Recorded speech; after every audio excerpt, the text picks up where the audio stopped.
The chandeliers of the Beaumont Hotel were not just lights, they were suns, pouring liquid gold onto the faces of the rich, faces that never seemed to sweat or show fear.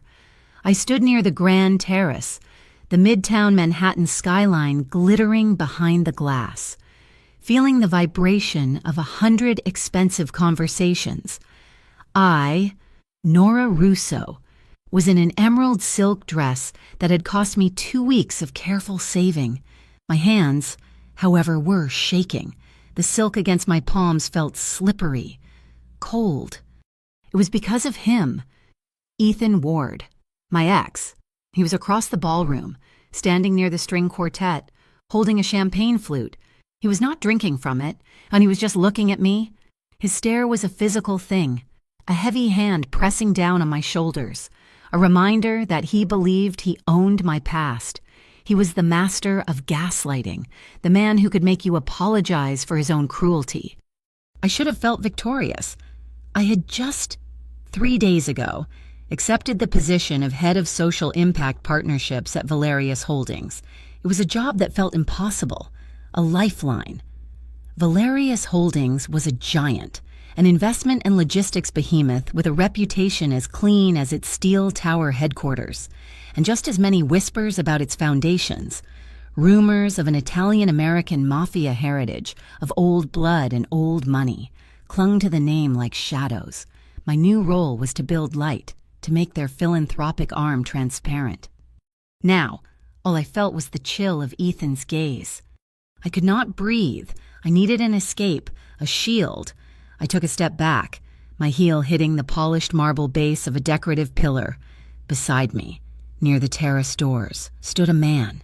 He was tall, his back to me, looking out at the city. His suit was impeccable, a simple black tie. He was a wall of stability in a room that suddenly felt like it was tilting. I did not think. I only acted. I moved close enough to feel the warmth radiating from his body, close enough that he would have to hear my whisper. I leaned in, my voice shaking only a little. "Could you dance with me? My ex is watching." The words hung in the air, ridiculous and desperate. A stranger. I had just asked a complete stranger to be my shield. He turned, slowly, and he was taller than I thought, his shoulders broad. His face was not conventionally handsome.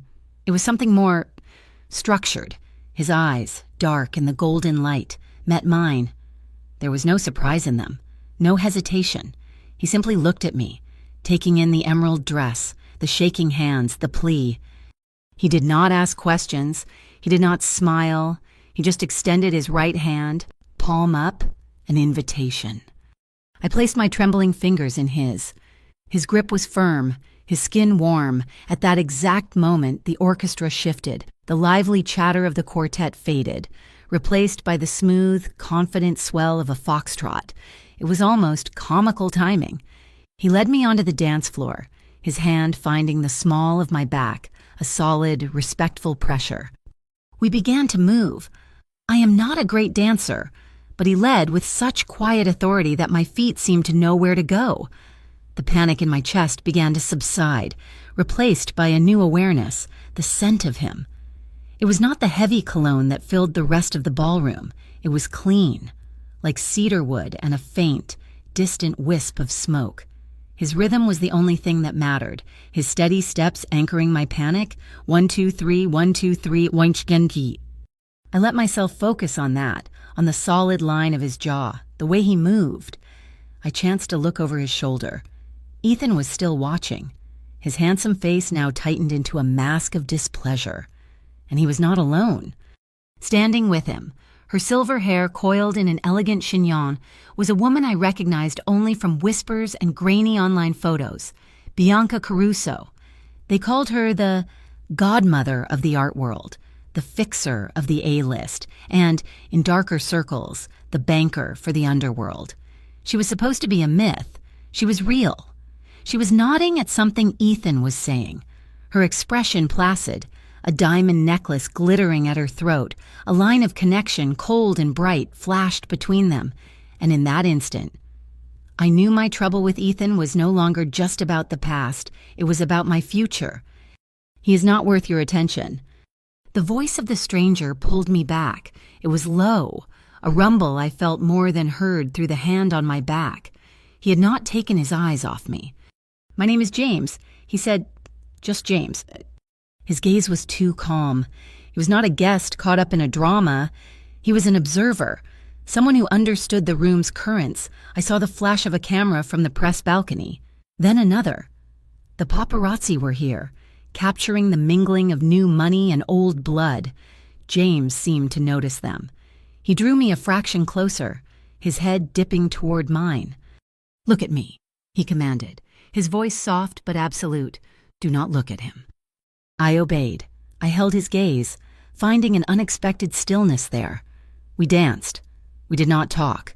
The song felt like it lasted an hour, a small pocket of safety I had stumbled into. But it had to end. The music softened, the final notes hanging in the air. We slowed to a stop. I started to pull my hand from his shoulder, to break the spell. "Nora, we need to talk." Ethan's voice cut through the air, sharp and possessive. He was standing right at the edge of the dance floor, his face a mask of false concern. My James did not release me. "Ethan, this is not the place," I said, my voice tight. Ethan laughed, a short, ugly sound. He ignored James completely, focusing only on me. "Is it not you always run to the shiniest new thing? Do you not? Do not forget what you left behind. Do not forget Project Nightingale." Ice, pure, solid ice flooding my veins. Project Nightingale was not a project.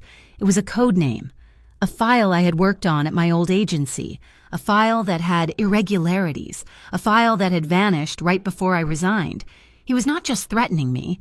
He was threatening my new career. He was telling me he had a weapon. Before I could find a word, a single breath, James moved. It was not a violent motion. It was a simple, elegant pivot. He turned his body, rotating us both, placing his broad back directly in Ethan's line of sight. He blocked me from view. He shielded me completely. He did not say a word to Ethan. He simply erased him. From behind the wall of his black suit, I heard Ethan swear, a low, vicious sound, but he did not advance. James stood perfectly still, a silent guardian, until he heard Ethan's footsteps recede. Only then did he turn back to me. The song was long over. The floor was clearing. He looked down at me, his dark eyes searching my face. He gently lifted his hand from my back and, in a gesture that felt both ancient and incredibly tender, he lightly touched the back of my hand with his thumb. It was not a caress. It was a commitment, a seal. "Do not let him decide your night," James said, his voice still low, still calm. He then escorted me off the floor, his hand at my elbow, as if we had done this 100 times. He walked me to the arched entrance of the VIP lounge. "You are safe here," he said. He nodded once, a crisp, formal gesture, and then he turned and melted back into the crowd. I stood there for a long moment, the scent of cedarwood lingering. I had to sign the papers. The whole reason I was here was for the Valerius sponsorship. I pushed through the velvet rope, my mind racing. Nightingale, Nightingale, Nightingale. I found the right table, signed the grant agreements for the community literacy program, my signature less steady than I would have liked. As I slipped my phone back into my small clutch, it vibrated. A new message, unknown number. It contained only one sentence. "Do not trust money people wash with prayers." A shiver went down my spine, colder than Ethan's threat. I looked back out at the ballroom, searching for the man who called himself James. He was gone. I did not know then. I could not have known. I had no idea that my steady, quiet dancer, the man who had shielded me without a word, was not named James at all. I did not know that I had just danced with Luca Valerius, the reclusive chief executive officer of my new company, the Billionaire. And, if the darkest whispers were true, the man trying to use transparency and corporate law to scrub the mafia blood from his family's multi-billion-dollar legacy, the man who was, in fact, my new boss. I left the Beaumont through a side entrance. the emerald silk dress feeling like a costume I was desperate to shed. The cold night air hit my face, a welcome shock after the overheated ballroom. I found a taxi, the yellow light of its roof sign cutting through the darkness. As the cab merged into the river of midtown traffic, the text message burned in my mind. Do not trust money. People wash with prayers. And the name from Ethan Nightingale. My worlds were colliding, the polished, golden world of the Beaumont and the world I came from. I grew up in Bay Ridge, Brooklyn. My childhood did not smell like cedarwood and smoke. It smelled like oregano, garlic, and the yeasty magic of my mother's pizzeria, Russo's Pizza. It was our life. My earliest memories were of standing on a milk crate, sprinkling mozzarella, my fingers sticky with dough. The pizzeria was a community hub, but it was also a place of unspoken rules. It ran on cash. The register was always full of bills, the tip jar overflowing with quarters and singles. My mother, with her perpetually flowery apron and tired eyes, navigated it all. Uncles would come in, men in sharp suits who did not look like they ate pizza. They would sit in the back booth, drinking espresso. They laughed, their voices warm, but their eyes never smiled. They would pat my head, slip me a $20 bill, and tell me to be good to my mother. I learned to see and not see. I learned to count the cash, stack it, and never ask why some envelopes were thicker on the first of the month. I learned the most important rule of the neighborhood, knowing and not saying. My mother, she was the opposite. She believed in kindness. Kindness is the most durable currency. Nora, she would tell me, wiping her hands on her apron. It is the only thing that appreciates. She gave free slices to kids who were short on change. She listened to the neighborhood gossip. She was a pillar of quiet strength. But I learned, much later than I should have, that her definition of kindness did not mean being a doormat. It did not mean letting people walk over you. That was a lesson I had to learn the hard way. That lesson was named Ethan Ward. I met him not long after I started my first real job. I was ambitious, eager to prove that a girl from a pizzeria could navigate the corporate world. Ethan was handsome, with that easy, preppy charm that seemed to disarm everyone. He spoke in soft, measured tones, like a therapist. When we first started dating, he was my biggest champion. He was protective. He listened to my dreams. He made me feel seen. Then, slowly, the corrosion began. It started with small things. He would question my choices. Are you sure that dress is professional enough? Nora, you want them to take you seriously. When I got emotional about a project, he would sigh. That soft, disappointed sound. You are letting your feelings cloud your judgment. You are too emotional to lead. He would question my memories. I never said that. You are remembering it wrong again. He was a gaslighter, a master of making me feel small, unstable, and ungrateful. He made me believe my kindness, the currency my mother swore by, was my greatest weakness. I knew I had to get out. I poured every bit of energy I had left into my escape plan. I enrolled in a Master of Business Administration program at night. My life became a blur. I would work all day as a junior account executive at a small, struggling agency, my brain numb from spreadsheets.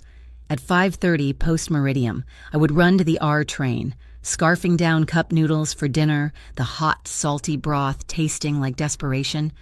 I would sit in class until 10 post-meridium, my head pounding, trying to absorb concepts of finance and strategy that felt a million miles from my life. Then, I would ride the train back to my tiny apartment, sleep for 5 hours, and do it all again. I was not just running from Ethan, I was running towards something. I had this persistent, maybe naive, dream. I wanted to use the mechanisms of corporate America, the brands and the money, to do actual good. I wanted to prove that social impact was not just a branding exercise. I finally broke up with Ethan. It was ugly. He did not yell. He just looked at me with that crushing disappointment and said, "You will regret this, Nora. You will not survive out there without me." For a long time, I was afraid he was right. I finished my degree, but I was still stuck at the same agency. Then, one rainy Tuesday, an email appeared in my inbox. The subject line was simple: Valerius Holdings Inquiry. It felt like a mistake. Valerius Holdings. They did not recruit from agencies like mine. I opened it. They were looking for someone to build a new department, a head of social impact partnerships. The description was everything I'd been writing papers about. They did not just want to write checks. They wanted a system, a transparent, data-driven platform to measure the real-world impact of their community funds. It was a window opening in a room that had been sealed shut. I threw myself into the interviews. I designed a whole framework, what I was already calling the kindness ledger in my head. I was grilled by 6 different executives. I was sharp. I was prepared. I was fueled by 1,000 nights of cup noodles, and I got the job. I walked into this new life, this skyscraper near Bryant Park, feeling like I'd finally made it. I had a support system, my moral compasses. Marisol Vega, my best friend since college. She was a journalist, the kind who did not sleep. She had an investigative podcast that was starting to make some very powerful people very nervous. She lived on coffee and righteous fury. If I ever started to believe my own corporate spin, Marisol would be the first to call me out. And Dion Park, he was in house counsel at Valerius, in the compliance department. We had met during my final interview. He was brilliant, impossibly smart, and so painfully direct it was almost an art form. He saw the world in black and white, law and breach. He was the one who told me, "Your idea is good, but if your data is not auditable, it is just marketing. Do not waste my time with marketing." I liked him immediately. With them, I felt anchored. I was ready. But there was the shadow, the Valerius name. The official story was clean. Decades of logistics, then smart investments in tech, real estate, and global shipping. The unofficial story was darker. Whispers of old family ties, of a heritage that was more Godfather than Fortune 500. And at the center of it, the biggest mystery, Luca Valerius, the chief executive officer. The rumors about him were contradictory. They said he was ruthless. They said he was a recluse. They said he was a cleaner with a conscience, a man using 21st century data and brutal legal strategy to launder a 20th century legacy. They said he was trying to scrub the gray from his family's name. But darkness does not just leave because you turn your back on it. And then there was the other name, the one that surfaced in Marisol's research, the one that was whispered in the art galleries of Chelsea and the foundation galas of Midtown, Bianca Caruso. I had never met her, but seeing her name on lists, in quiet memos, I had this strange, cold feeling, a feeling that she had, in some way, already met me, that she knew the names of people like me long before we knew hers. The taxi pulled up to my small apartment in Bay Ridge, not far from my mother's pizzeria, which she had finally sold last year. I paid the driver in cash. Old habits. I climbed the stairs to my apartment, my mother's voice in my head, before I took the Valerius job. I had sat with her in her small kitchen. I told her I was scared of the money, the power, the whispers. She had taken my hand. Nora, she said, her grip still strong from decades of kneading dough. If the world of the rich is a stage, you go and be the person who brings the lights. Do not you dare just be the backdrop. Tonight at the gala, I had felt like the backdrop. I had felt like a prop in Ethan's personal drama. Dancing with James had been a shield. But that cryptic text, Ethan's threat. I unlocked my door, the emerald silk dress now feeling heavy, like an obligation. The gala was not just a party, it was a test of whether I could hold on to my own identity, my own kindness, while shaking hands with that much power. And I did not know if I was passing. The hand he placed on my elbow was firm, grounding. James escorted me from the dance floor, a solid presence in the glittering, shifting crowd. We stopped near a quiet alcove, away from the main flow of guests. The orchestra was already starting a new, faster tune. "He is gone," James said, his voice that same low, calm rumble. He signaled to a passing waiter, who immediately changed direction and approached us. James took 2 glasses of champagne from the tray. He held one out to me. My hand was still not perfectly steady. "If you are scared," he said, his eyes on my face, "we can dance again." I took the glass. The crystal was cool, heavy. I looked at him. This stranger who had just built a wall around me. "I'm not scared," so I said. And I was surprised to find it was true. The adrenaline was fading, replaced by a cold, clear focus. "I just need the light to be strong enough." His expression did not change, but I thought I saw a flicker of something in his dark eyes. Interest. Before he could reply, the master of ceremonies' voice boomed from the stage, silencing the room. And now, ladies and gentlemen, a moment of true generosity. The crowd quieted.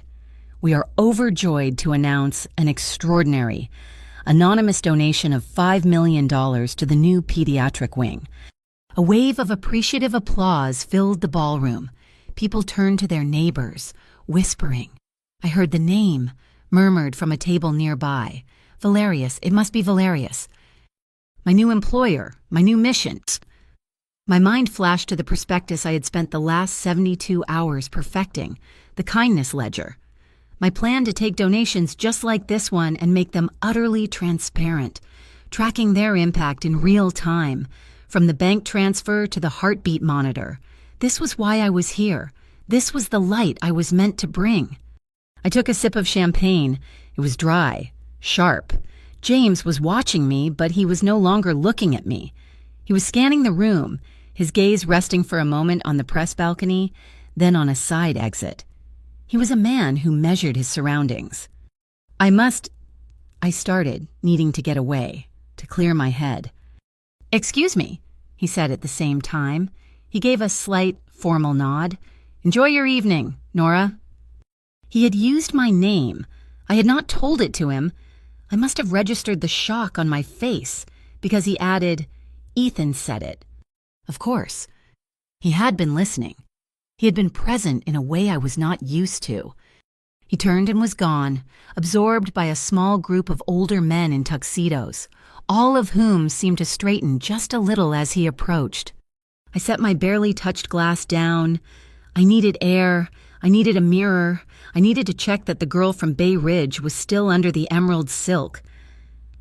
I headed for the grand marble hallway that led to the powder rooms, away from the main ballroom. The hallway was quieter, the music muffled by thick carpets. I was halfway to the archway when a hand closed on my arm. "We are not finished." Ethan. He'd been waiting. He spun me around, not hard enough to be a public assault, but with enough proprietary force to make my blood run cold. His smile, the one that had once made me feel safe, was beautiful and toxic. "That was quite a performance. Nora," he said, his voice low and intimate, "finding a new protector already. You move fast." "Let go of me, Ethan." I kept my voice even.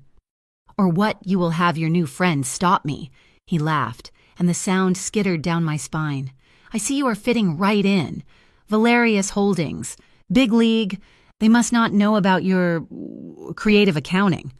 The air left my lungs. "What are you talking about?" "Project Nightingale," he whispered, leaning closer. The smell of his expensive, sharp cologne filled my nose, a scent I now associated with lies. "I was looking at some old files. It is amazing what you find. A lost file, a few miscalculations. It would be a shame if that got to your new, very serious employers. They value transparency, do they not?" This was it, the weapon, the file that had vanished. He was not just implying, he was threatening. He was telling me he owned me. "You are—" I started, but my voice was choked. "She is with me." The voice was not loud, but it cut through the hallway like a blade. James was standing 3 feet away. I had not heard him approach. He was no longer just a guest. He was a presence. His dark eyes were fixed on Ethan's hand, which was still gripping my arm. Ethan's smile faltered. He dropped his hand, a flicker of genuine surprise on his face. He clearly had not expected this. He sized James up, a quick, dismissive glance. This is a private conversation."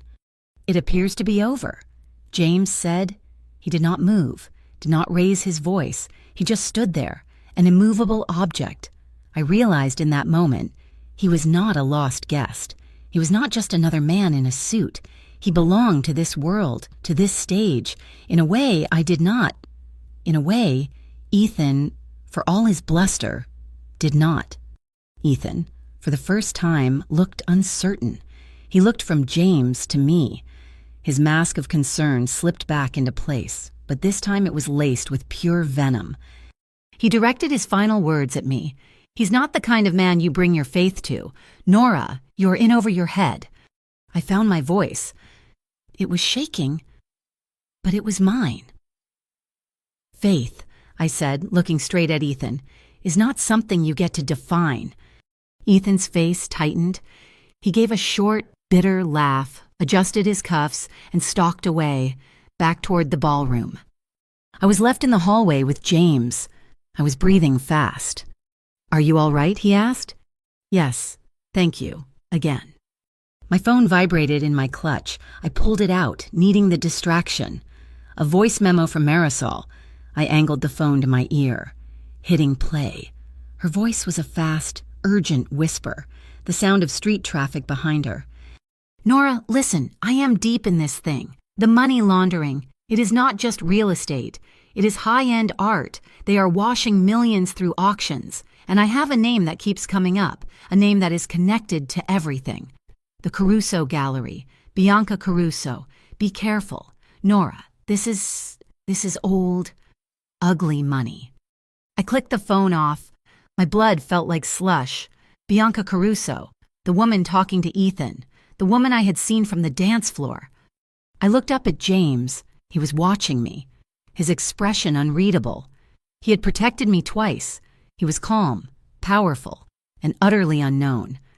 But Marisol's words, my mother's words, they all collided. Kindness needs teeth. Action. I chose to move toward the light. "I need to ask you something," I said, my voice suddenly clear. He just waited. "I work at Valerius Holdings," I said. "My first day is Monday. I am Nora Russo. I am the new head of social impact." He just nodded. "James, the donation," I pushed on. "The one announced tonight, my job is to build a platform, the kindness ledger, to make sure that money, all of the Valerius Foundation money, has a verifiable, real-time impact.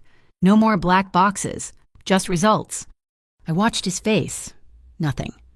"Ethan, my ex, he thinks he has leverage on me. He thinks I am weak. I need to prove him wrong." I took a deep breath. "I need to present my ledger to the right person. I would like to meet with you on Monday." I had no idea who he was, a donor, a trustee, a friend of the Valerius family. It did not matter. He had power. He looked at me for a long, silent moment. I felt like I was being X-rayed, every motive, every fear, laid bare. I thought he would refuse. "Send a meeting request to the executive office," he said finally. "Mark it, Kindness Ledger. They will find time for you." He reached into his suit jacket and pulled out a card. It was not a personal card. It was heavy, cream-colored cardstock. It just said Valerius Holdings, the address near Bryant Park, and a single email address, executiveoffice@valerius.com, no name. "Thank you," I said, taking the card. He nodded once. "Do not let him define your night," he said again. And then he was gone, walking toward the main ballroom with purpose. I sagged against the cool marble wall, the card clutched in my hand. My phone vibrated again. Another text, unknown number. "Every angel has an agent." My heart hammered. I pushed off the wall and walked to the grand balustrade overlooking the main ballroom.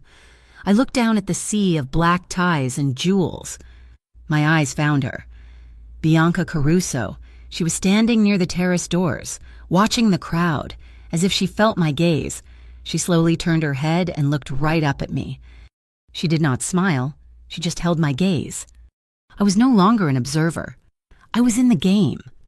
I pulled back from the railing. Out of her sight, I took a deep breath. An action plan was forming in my mind. Kindness, my mother's currency, but kindness had to be smart. Kindness had to be structured. Kindness, I thought, needs teeth and maybe a body camera. I looked at the blank card in my hand. I had no idea what I had just done. I had no idea that I had just, in effect, sent a meeting request to the silent, reclusive king of this entire operation. I did not know I had just thrown a switch, illuminating a line between my new life and an ancient, bloody one. Monday morning at Valerius Holdings was a different world from the Beaumont. The Beaumont was gold and velvet, a place of soft edges and old whispers. The headquarters near Bryant Park was steel, glass, and silence. The elevators moved so fast and so quietly they made my stomach drop. My new office was on the 35th floor, a glass box that looked out over the city. I did not have time to enjoy the view. My meeting, the one I had requested via the executive office, was scheduled for 10 ante-meridium. I spent the morning in a small, stark white conference room, setting up my presentation, the kindness ledger. It was not just a concept anymore. I had built a beta version, a dashboard that connected donation databases to community impact metrics, all designed to be auditable in real time. My hands were not shaking this time. This was my turf. The smell of hot coffee and the low hum of the server in the wall was my armor. At 10 ante-meridium on the dot, my direct boss, Clara Santini, walked in. She was a sharp woman, all angles and expensive-looking sheath dresses, who had seemed lukewarm about my hiring. "Nora, the board is very interested in this. Do not waste their time." "I will not," I said. A few other executives filed in, people I recognized from my interview process. Dion Park, the compliance lawyer, gave me a curt, encouraging nod from the back. Then the door opened again.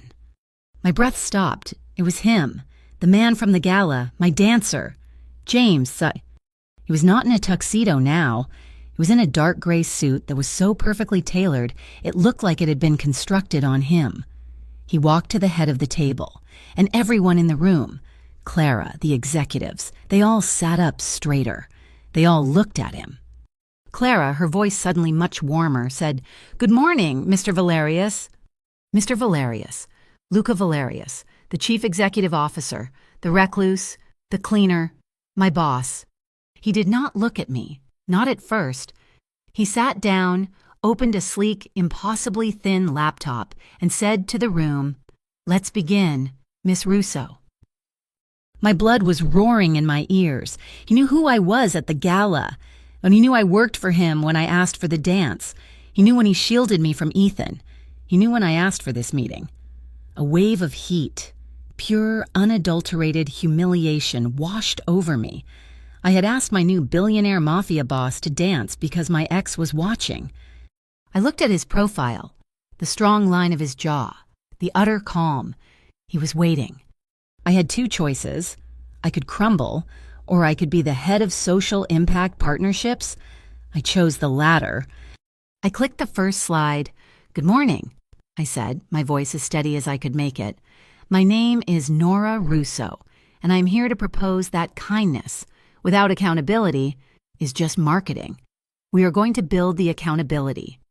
I walked them through it for 20 minutes. I showed them the framework, the way the kindness ledger would connect every dollar donated to a verified outcome. I talked about data, about real-time reporting, about community feedback loops. Then I got to the hard part, the system's integrity, I said, looking right at the head of the table. Depends on an auditable trail. That means a new level of know your customer protocols for our nonprofit partners. It means traceability of funds from inception to impact. I paused. Luca Valerius looked up from his screen. His eyes, the same dark, steady eyes from the ballroom, met mine. There was no James in them. This was all business. "Miss Russo," he said, his voice the same low rumble, but now with an edge of steel. "Your system assumes clean entry. What about risk triangulation? How does your ledger account for a partner, a nonprofit, that is not simply inefficient but actively fraudulent? How do you prevent our platform from being used to legitimize washed money, Miraz, as you call it? He was quoting me. He was quoting my own proposal. He had read every word. And he was absolutely right. I did not flinch. That is slide 8, Mr. Valerius. I clicked. The system flags inconsistencies. It cross-references partner spending with industry standards, with community reports, with their own tax filings. If a foundation claims to be feeding 500 people a day, but their food budget is only $50, the ledger flags it. If a community center claims to be open, but our real-time feedback loop shows it is closed, the ledger flags it. It does not just measure good, it finds the gaps. It finds the red flags. I showed him the dashboard. I showed him the data. The room was silent. I could hear Dion's pen scratching on a legal pad. Luca Valerius stared at the screen for a full minute. He did not look at me. He looked at the data. Who built this beta? I did, I said, over the weekend. He looked at me. A long, assessing, unreadable look. It was more terrifying than Ethan's anger. You will need a full team, he said. Clara, get her whatever she needs. I want a full-scale test, using last quarter's data, by the end of the week. He stood up. Good, thank you, Miss Russo. He was gone. Just like that, the meeting was over. As I was packing my laptop, my hands finally starting to shake, Dion Park stopped by my desk. He was not smiling. That was impressive, Juanita, he said, which from Dion was high praise. You poked the bear and the bear liked it. It felt like he was trying to tear it apart, I said. He was, Dion said. He was testing the locks. You held up. He leaned against my partition. But now you are on his radar, which means you are on everyone's radar. Be careful, Nora. Careful of what? Valerius Holdings is clean. Legally, he said, emphasizing the word. But the family name, it attracts sharks. I got a ping this morning. An outside consultant named Armand is doing a review of all new executive hires, including you. Armand? He is Bianca Caruso's personal lawyer, Dion said. They call him her shadow. He's the one who makes things, and people disappear legally. If you have any skeletons, any Project Nightingale from your past, he will find it, and he will use it. A chill ran through me. Bianca Caruso, the woman with Ethan. That night, Marisol called me, her voice frantic. Nora, I have it. I have the money trail. It is just like I said.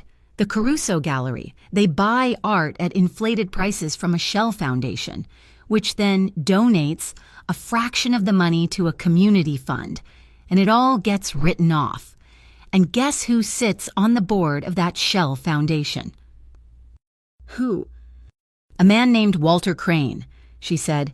He's an old school trustee, a professional philanthropist. He's on the board of like 20 different charities, including what? Including 2 that are major partners with the Valerius Foundation. My blood ran cold.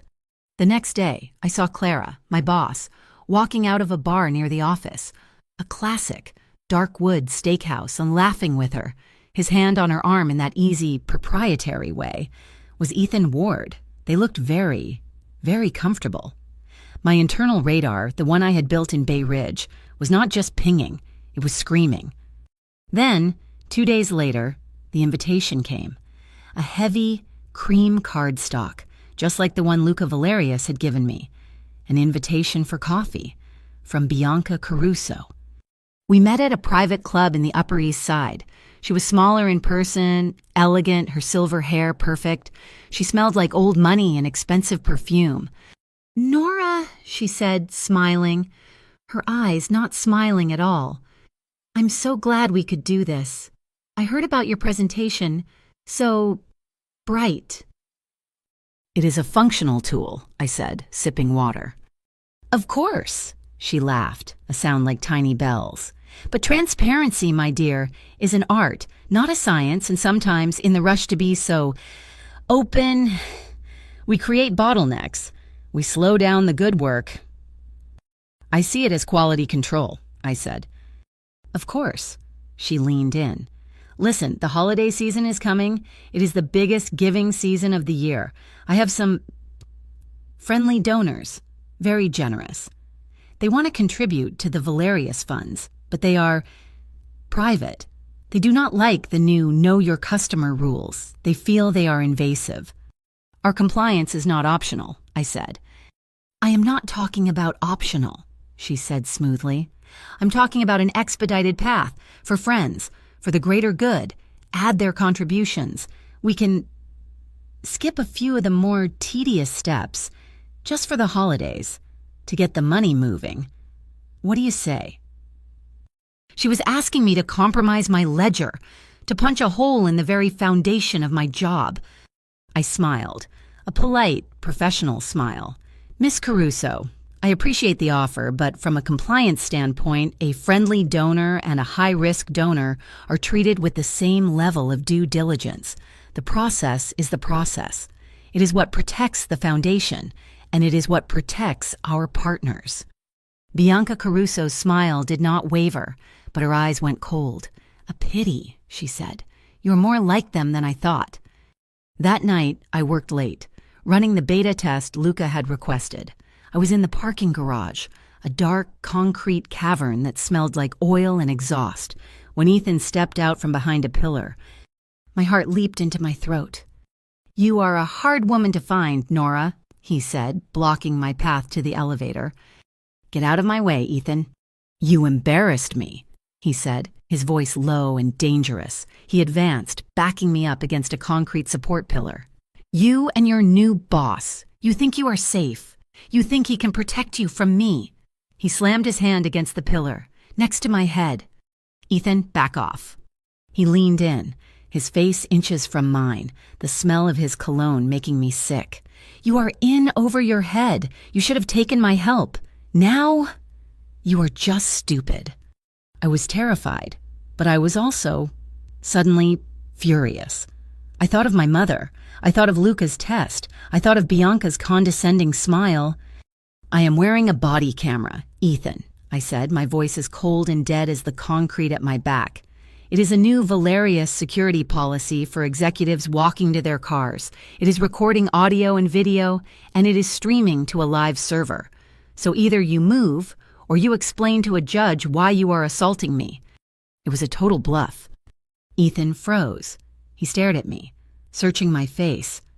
He could not tell if I was lying. He saw the coldness in my eyes, the absolute lack of fear I was projecting. He slowly, very slowly lowered his hand. He took a step back. You are lying. Am I? I said, try me. He stared at me for another second, then swore, a vicious sound that echoed in the empty garage. He turned and walked away. I stayed pressed against the pillar until my legs stopped shaking. I went back up to my office, my hands trembling so hard I could barely use my key card. I sat in my glass box, the city lights glittering below me. I ran the beta test. I loaded all of last quarter's data, and there it was. 2 red lights started blinking on my dashboard, 2 major flags. One was a series of donations from the Walter Crane Foundation. The numbers were perfect. Too perfect. The community impact receipts were all identical. Digital copies. Fakes. The other was a purchase.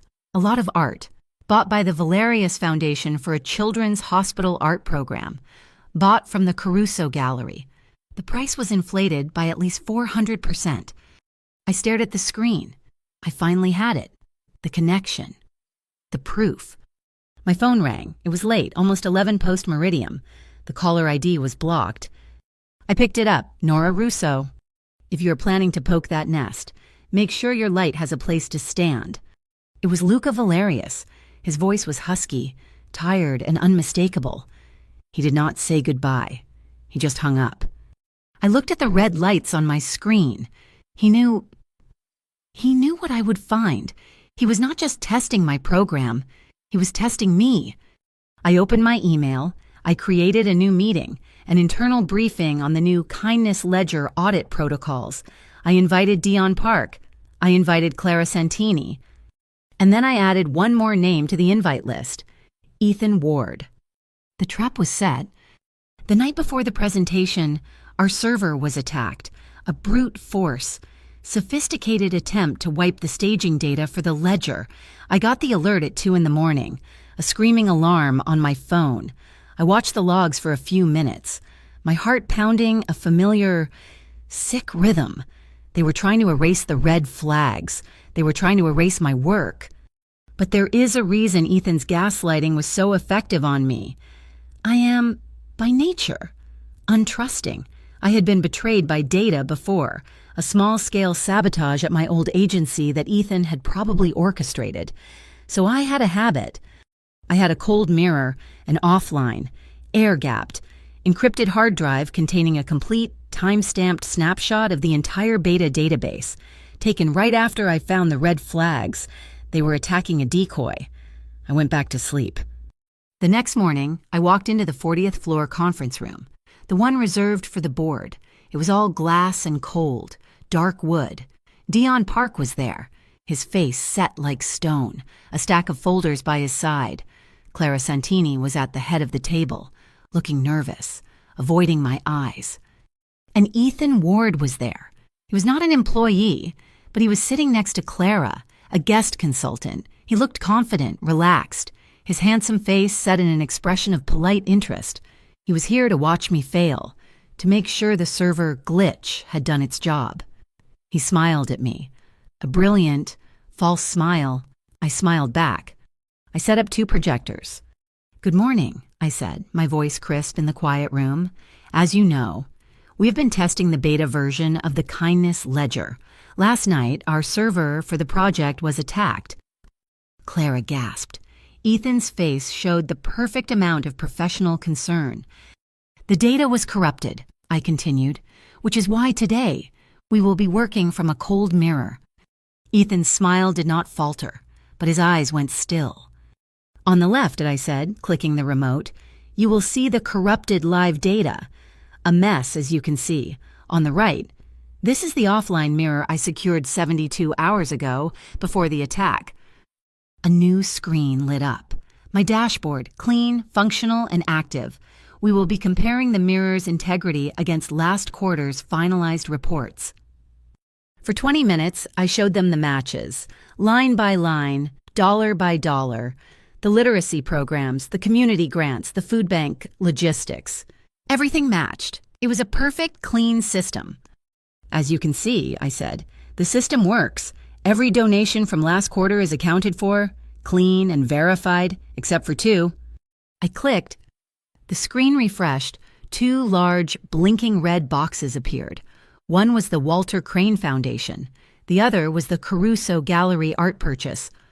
Ethan's frown was barely a flicker, a contraction of the muscles between his eyebrows that lasted maybe half a second, but I saw it. He had not expected this. He had expected a blank screen. A failed project. "These 2 partners," I said, "show significant discrepancies. Funds not matching impact receipts. Inflated invoices." "That is a serious allegation, Nora," Clara said, her voice sharp. "Walter Crane is one of the most respected men in this city." "It is not an allegation," I said, turning to her. "It is an audit flag, which brings me to the next phase, the audit protocol." I looked at Ethan. "This is where your expertise as a risk consultant will be invaluable. Ethan, let's walk through the Know Your Customer verification process." I put up a slide with a complex flowchart. When a high-value partner is flagged, like this, the system requires secondary verification. My question is, at what point do we verify the tax identification number? Is it at the point of initial flag, as per protocol, A, or after the secondary outreach, as per protocol, B? It was a trick question, a boring, procedural, technical trap.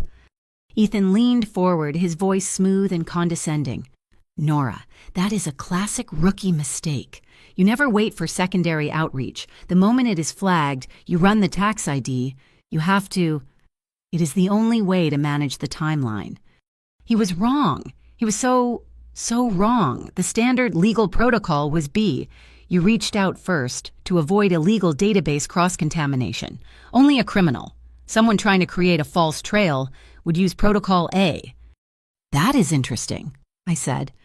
And what about the fund source report? Do you file it before or after the asset is logged in our system? Before, obviously, Ethan said with a small, arrogant laugh. To anyone who has actually done this, you file before. It creates the paper trail. Another trap, another failure.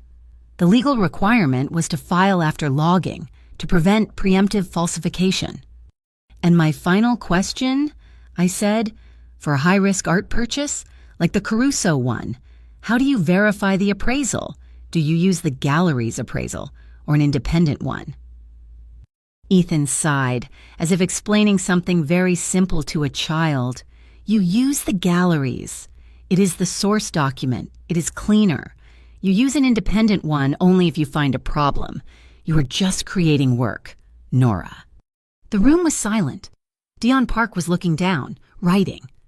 Thank you, Ethan, I said, my voice quiet. That was very helpful. I looked at Dion. He did not look up. Ethan, I said, you are wrong on all three. The legal protocol is B.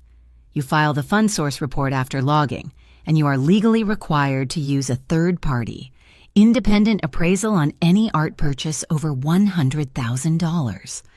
Ethan's face went white. You only know those answers, I said. The ones you gave. If you're the person who is actively falsifying the documents, you are not describing the protocol.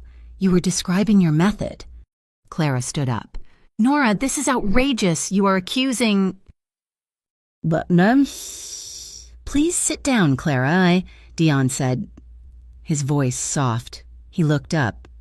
He clicked a button on his own laptop. The main screen changed. It was a screenshot of an email. This is an email, Dion said to the room. From Ethan Ward to Walter Crane. It was deleted 1 hour ago from Mr. Ward's server, our cyber team, who have been monitoring him since he threatened Miss Russo at the gala, recovered it. The email was short. It read, she is presenting today. The server attack failed. She has nothing but the mirror. Stick to the story. We used the gallery appraisal. We filed the tax ID at the flag. We logged the source report before asset receipt. They cannot prove a thing. It is clean. The air was sucked from the room. Ethan Ward looked at the screen, then at me. His face was no longer handsome. It was just ugly. The main door of the conference room opened. Luca Valerius stepped in. He was not James. He was not the man from the gala. He was not the quiet, assessing chief executive officer. This was someone else. This was a man who owned the room, the building, the air. His eyes were cold fire. He did not look at me. He looked at Ethan. Dion, Luca said, his voice a low command. Yes, Mr. Valerius. Activate Protocol 7. Full internal audit. Seize all relevant devices. Mr. Ward's consultant contract is terminated, effective immediately. He will be escorted from the building by security and handed over to the federal agents who are waiting in the lobby. Federal agents. He had feds waiting in the lobby. Clara made a small, strangled noise. Mr. Crane, Luca said, looking at the small video screen at the end of the table. Walter Crane was on a video call. The old, respected philanthropist had his face in his hands. It was just a slumped, gray suit.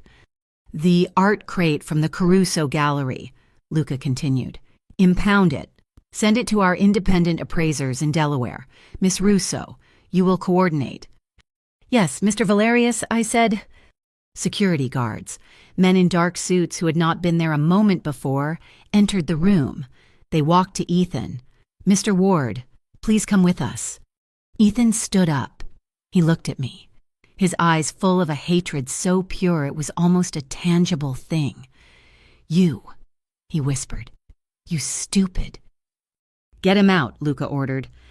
As Ethan was being led out, the door opened again. Bianca Caruso walked in.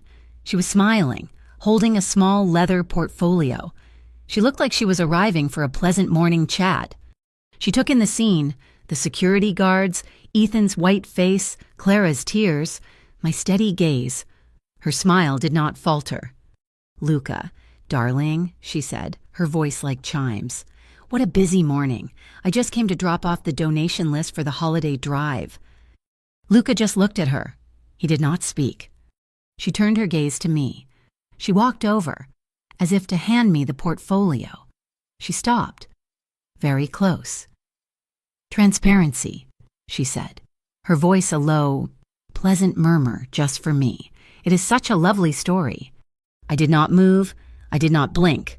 "And truth," I said, my voice just as low, "is a timestamp." Her smile tightened.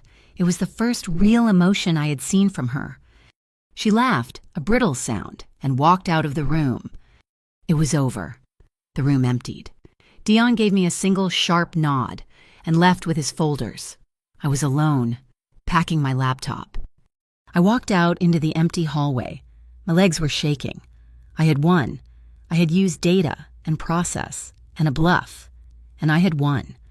A side door opened. Bianca Caruso stepped out. "Kindness," she said, her voice no longer pleasant. It was cold. "It is a weakness, little girl, a lovely, stupid weakness." "It got the job done," I said. She stepped closer. "You did not get anything done. You just moved the pieces, but you cannot change the board." She tilted her head. "You, with your Bay Ridge manners and your bought and paid for dress, you do not belong here.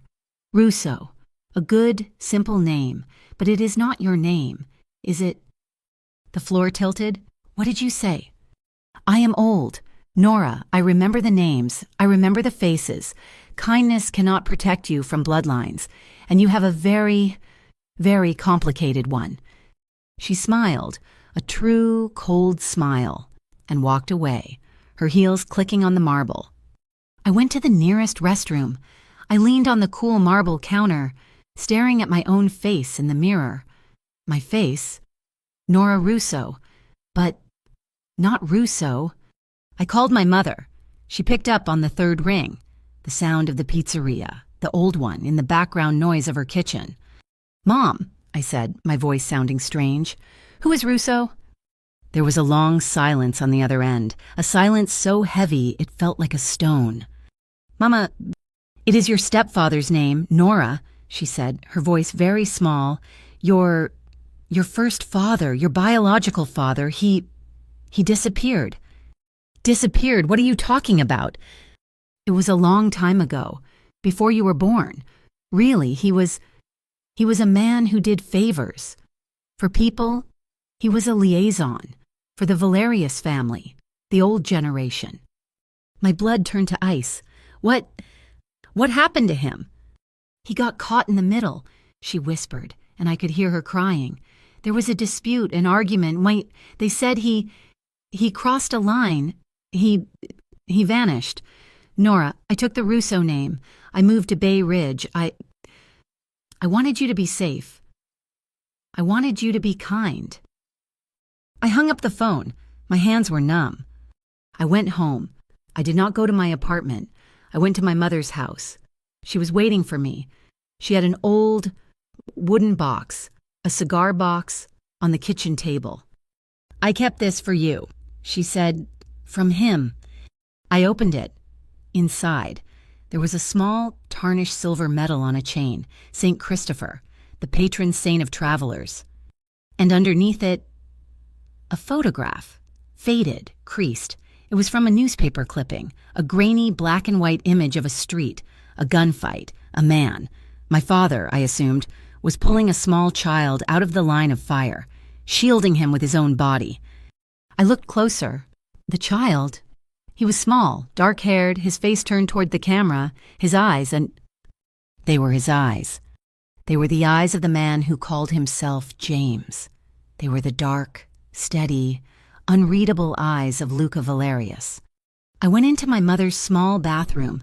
I looked at myself in the mirror, the face of Nora Russo, a name that was not mine, the employee of Luca Valerius, the man my father had saved or died for.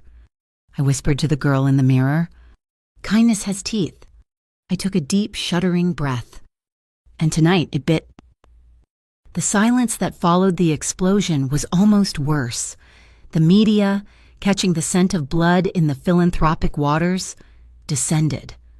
But they did not find the story they wanted, not at first.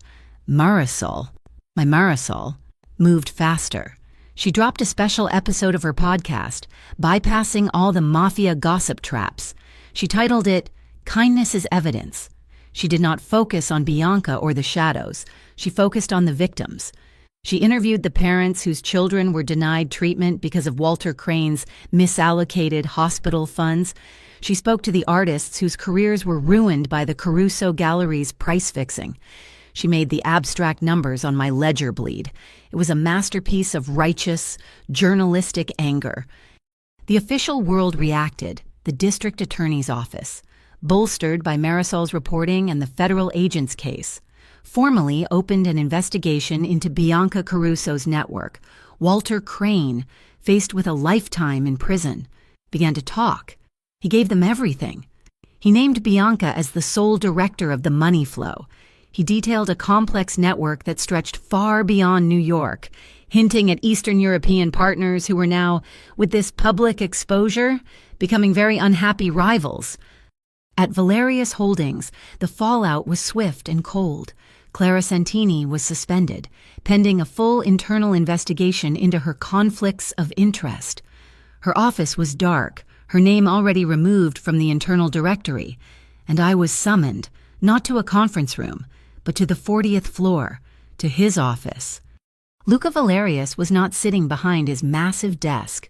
He was standing by the floor-to-ceiling windows, looking down at Bryant Park. He did not turn when I entered. "Miss Russo," he said. His voice was tired. "Your ledger works. It found the rot. Now, I want you to use it to clean the rest of the house." "What does that mean?" I asked, my voice steady.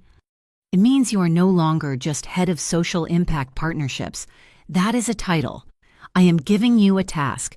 You will oversee the implementation of the Kindness Ledger protocol across the entire Valerius Foundation ecosystem. All partners, all accounts, no exceptions. You will report directly to me." It was not a request. It was a deployment. "I accept," I said, "but we need to talk first." He turned. Finally, his dark eyes were shadowed. "We are talking." "No," I said. I walked forward, stopping at the edge of the massive, empty desk that sat between us. "We are not. I need to know what I am walking into. I need to know what you know." I reached into my bag. I pulled out the small, tarnished silver charm, the St. Christopher. I placed it on the polished wood. My mother gave this to me. It belonged to my biological father. Luca's eyes fixed on the charm, his expression, always so controlled, seemed to tighten, to freeze. His name was Antonio. He was a liaison for your family, the old generation. Luca said nothing. He just watched me. "And then," I said, my voice dropping, "he saved a child during a dispute. He pulled him out of the line of fire." I pulled out the second item, the faded, folded newspaper clipping. I unfolded it and placed it on the desk next to the charm. The grainy image of my father, the small, dark-haired boy, Luca's eyes. "He disappeared after this." I said, "My mother told me he crossed a line. Bianca Caruso told me kindness cannot protect you from bloodlines." I looked him right in the eye. She was wrong, was she not? Kindness did protect a bloodline. Yours. He looked at the photo for a long, silent minute. I could hear the faint, high-pitched hum of the building's ventilation system. He was not breathing. He finally raised his head. The man I saw was not James. He was not the chief executive officer. He was the small boy in the photo, grown up. His gaze was raw, unguarded. "I remember," he said, his voice barely a whisper. "The noise, the glass. I remember." His hand, pushing my head down, he looked at me, really looked at me, as if seeing me for the first time. I never knew his name. I never knew what happened to him. "He vanished," I said, the word tasting like ash. "My mother said the line does not spare children. She was wrong. It spared you." "It spared me." He agreed. He looked at the photo, then at the charm. "Your father, Antonio. He did not just cross a line. He broke the code, the old code, to save me." My father, He paused. My father was grateful. My grandfather was not. My grandfather believed that kindness, as you call it, was a liability. He made your father disappear. There it was. The truth. Not an allegation, just a fact, laid bare on a billionaire's desk. That is the legacy you are trying to clean. I said, it was not an accusation. It was a statement. That is the legacy I am trying to end, he corrected, his voice gaining its steel back. With data, with law, with this. He tapped a finger on the desk, near my ledger's framework, which I realized he had printed out. My grandfather used blood. Bianca uses loopholes. I am using transparency. It is the only way. She said kindness buys time, but blood buys silence. I said, remembering the cold of the hallway. Blood buys corpses, Lucas said, his voice hard. And silence is just what people hear before the next gunshot. I am not interested in either. I am interested in this. He looked at me. The job I just gave you. It is not a reward. It is a target. You have painted one on your back. Bianca is gone. For now. She has vanished. Her lawyer, Armand, was disbarred this morning for evidence tampering. The gallery network is in chaos, but the rot is deep. The Eastern European partners Crane mentioned. They do not play by Bianca's polite rules. They are animals, and you just kicked their nest. So the light needs a place to stand, I said, echoing his words from that night. It needs a fortress, he said. This is my commitment. I will not hide the past. I will not deny the gray, but I will give you every single resource, every legal shield, every ounce of power I have to make sure this light you have built becomes an inferno. No more shadows. That is the only way I can repay the debt. To him. He nodded at the photo. That is a professional boundary, I said. And the personal one? The personal one, he said, walking around the desk, is that you are the daughter of the man who saved my life, and I am the chief executive officer of this company, and you are my employee. It is the most complicated, impossible conflict of interest I have ever seen. He was standing in front of me now, close. Not like the gala, not like a shield. He smelled like cedarwood and coffee. So here are the boundaries, he said, his voice low. In this building, you are Miss Russo. You are the most protected and the most vital asset I have. I will be your boss, and I will be difficult outside this building. We will have to figure that out. He looked at the charm, then back at me. He did not touch me. Take your father's things, Nora, and get to work. The work was brutal. I spent the next 2 weeks in a data-driven hell, integrating the ledger. But as the system grew, as the light spread, something in me settled. I received a letter, not an email, a letter forwarded from the Valerius legal department. It was from Ethan's lawyer. It was a single sentence. Mr. Ward maintains he was only playing by the rules of the game. I was in my office, looking at the city. I picked up my pen, signed a press release that Dion had drafted about our new industry-leading transparency standards, and said to the empty room, the rules have changed. That weekend, I went back to Bay Ridge, but I was not hiding. I used my new absurd salary to rent the old pizzeria for a night. My mother helped me. We filled it with the smell of oregano and garlic. We put up signs in the window, community night, free pizza. And they came. The whole neighborhood. Kids, old men, young families. I stood on a chair, the same way I used to reach the cheese. I announced the Christopher's Promise Scholarship. I held up the silver charm. This belonged to a man from Bay Ridge, I said, my voice thick. He was a traveler, and this scholarship is for the travelers, for the kids from this neighborhood who want to see the world and then come back and build a better one. I had the logo designed, a silver dove, its wings spread, based on the shape of the metal. For the first time in weeks, I did not feel like I was wearing armor. I was just Nora. It was late. The families were gone. My mother was in the back, cleaning up. I was wiping down the last table when the bell on the door chimed. Luca Valerius walked in. He was not in a suit. He was wearing dark jeans and a simple, dark sweater. He looked impossibly out of place, and yet completely at ease. He was holding a white pastry box tied with string. "I was told," he said, his voice low in the quiet shop, "that this was the correct protocol." He placed the box on the counter. "Cannoli, the real kind, from the bakery on the next block." "You came a long way for pastry," I said, my heart doing a strange, slow beat. "I was in the neighborhood," he said. He looked around the small, warm pizzeria. "This is where you are from." "This is it." "It smells good," he said. "It smells like, home." We stood in silence for a moment. My mother stuck her head out from the kitchen, saw him, saw the cannoli, and gave me a look I could not decipher. Then she smiled, a small, knowing smile, and vanished back into the kitchen. "There is a backyard," and I said, "if you want to eat these." We sat on the old, rickety bench behind the pizzeria. The air was cool, smelling of the city and the garlic from the ovens. We ate the cannoli, the crisp shell and sweet ricotta. "Thank you," he said. "For what, the scholarship?" "For that," he said. "And for this, for not just seeing the monster." "I'm still getting to know the man," I said. A faint strain of music, a radio from an open apartment window nearby, drifted down. A slow, old song, a foxtrot.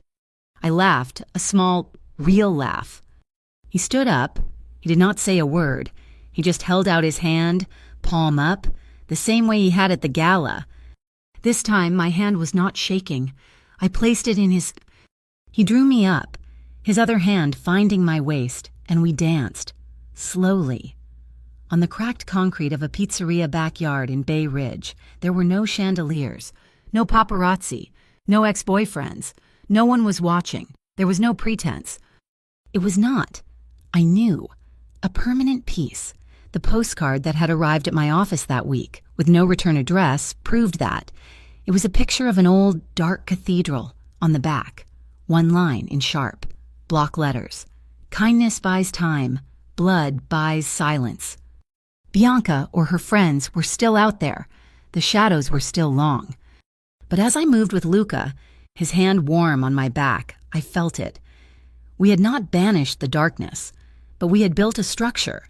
We had built a light, with data and process and cannoli and courage. We had built a place to stand. The next year was not a year of peace. It was a year of construction, the kindness ledger. My small beta test became a fire. It became the new standard for Valerius Holdings. And then, slowly, it began to change the industry. Other foundations, stung by the public fallout from the Crane scandal, started calling, wanting to license the system. Transparency, it turned out, was very good for business when the alternative was federal prison. Luca was true to his word.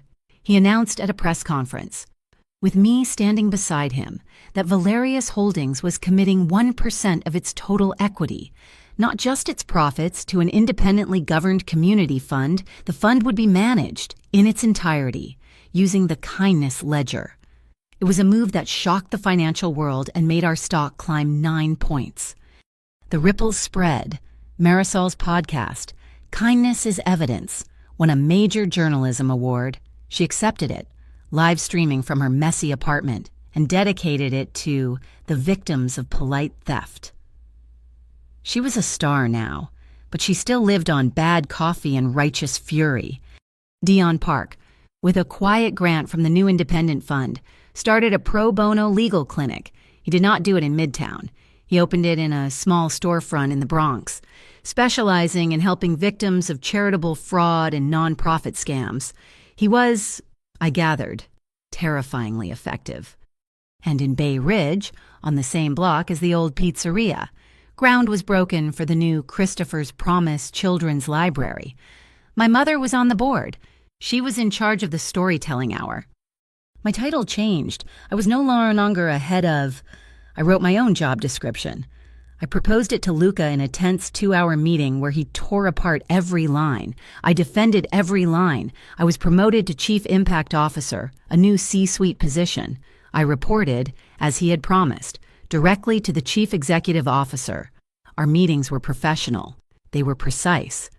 And they were charged with an undercurrent of everything unsaid, of the photograph I kept locked in my desk, of the debt he felt he owed my father.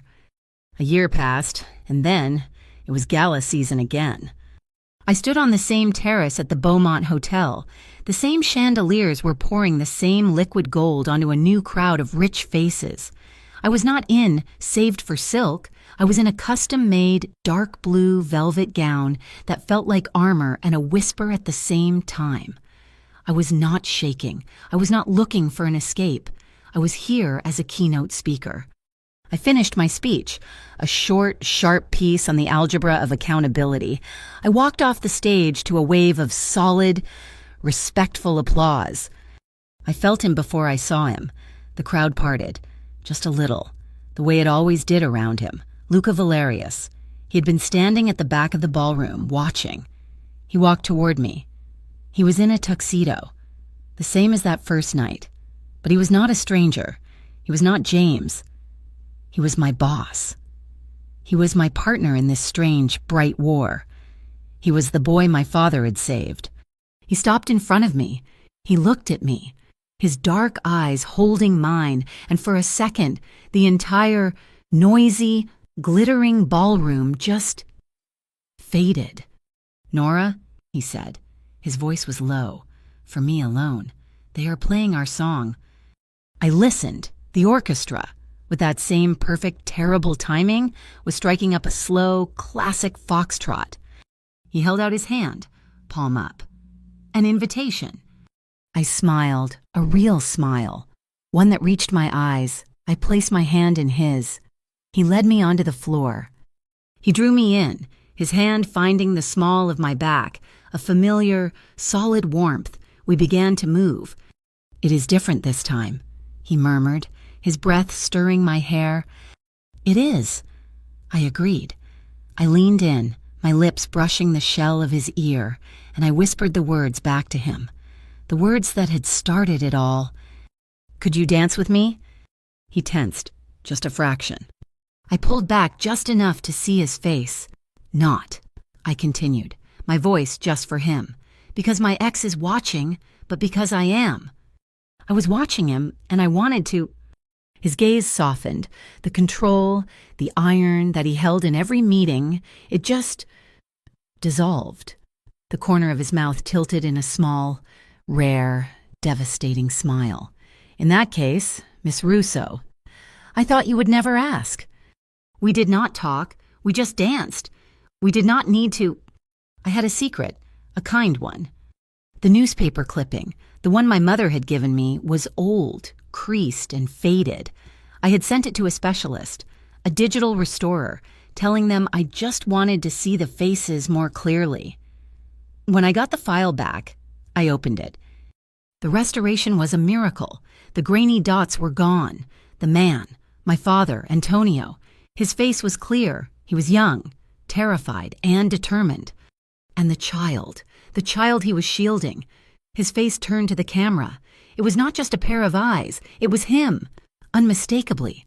The same stubborn chin, the same line of his brow, the same intense, old soul gaze. It was Luca, a small, 5-year-old Luca, saved from a spray of bullets by the man I would never know. That single red thread of kindness, it had tied our two families together, a generation before we ever met, a debt of blood, repaid with a life that was now intertwined with mine. I had not told him. I did not know how. How do you tell a man like Luca Valerius that his entire, guarded, controlled life was a gift from your ghost? So I kept it. The restored photo was on my phone, but the charm, the little silver St. Christopher, I had it framed. It hung in my office, just a small silver disc against a cream background. It was not a religious icon. It was a reminder, a piece of my father, a piece of our story, a kind, quiet secret, waiting for the right day to be told. The work continued. The world did not stop being dark just because we had built a light. I got an email routed through our most secure, encrypted server. It was from an anonymous address, no name, no subject. The body of the email contained one sentence: "The brighter the light, the sharper the shadow." The old Nora would have panicked. The old Nora would have seen it as a threat. I looked at it. I saw it for what it was: a warning, a fact. Bianca's friends, the Eastern European animals, they were still out there. I did not delete it. I forwarded it to Dion. Then I opened my kindness ledger dashboard. I looked at the architecture, and I added a new layer of verification audits, a new firewall, a new set of teeth. I smiled. "Try me," I whispered to the empty office. That night, I did not stay late. I packed my bag. I looked at the framed charm on my wall, the silver dove of my scholarship fund on my desk, and the glittering, beautiful, complicated city outside my window. I pulled out my phone. I did not call a car. I called my mother. "Hey, Mama." "Nora, you are working too late." "I am on my way home. Actually, I will be home on Sunday." "Good," she said, her voice warm, the sound of oregano and safety. "You bring the wine. I will make the dough." "It is a date," I said. I hung up.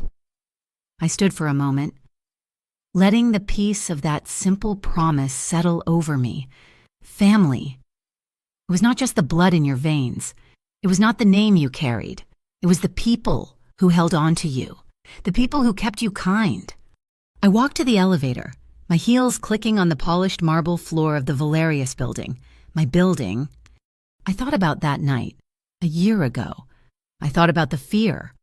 I thought about Ethan and Bianca and the girl in the emerald dress. She was still in me. But she was not scared anymore. She was not a backdrop. She was the light. Kindness, I thought, has teeth. It knows exactly when to bite, but it chooses, most of the time, to hug.